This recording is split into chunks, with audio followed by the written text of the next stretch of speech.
красота. Май е време да оставим съдбата да реши кой ще скача. Ай. Дано по-добрия победи. Айде, който иде да се скефи на Макс. Дано съм аз. Камък, ножица, хартия. Раз, два, три. Камък, ножица. Чакай! Само раз, два, три. Добре. Сега ще го изборим, после само раз, два, три. Добре. Камък, ножица, хартия. Раз, два, три. Еже! Майката. Ще ли тъкат волна птичка? Айде. О, да! Да! Живота ме иска! Няма нищо. Казах ти, че ако има бънджи, ще ти дам да скачаш. Ела те прегърна. Поне има гледка, да. Гледай, бе, пая тук, бе. Бе, човек.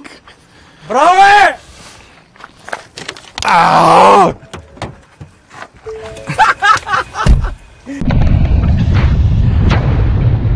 Как се чувстваш?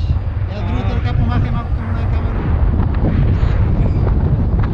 Значи чувството е... много ми е адреналина днес.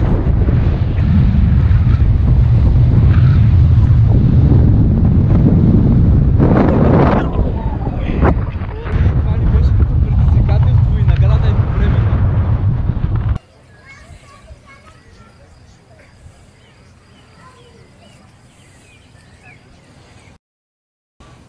Не съм доволен. Не съм доволен, трябваше аз да съм горе. Не като спечели, по честен начин спечели, но пак не съм доволен. И няма и да бъда. Не знам как ще ме компенсира. По-скоро ще се изпрося някакво летене да ми купи. Това е.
Как беше инструктора?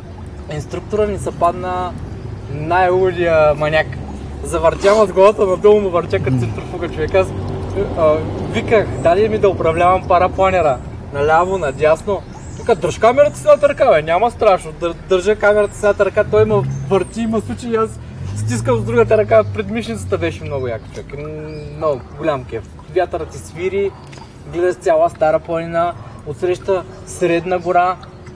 Невероятен кеф. А ти отдолу, видя ли ма поне как? Аз отдолу страдах. Страдах отдолу, даже така се отдалечих за малко, самотих се и плаках. Плака ли? Да.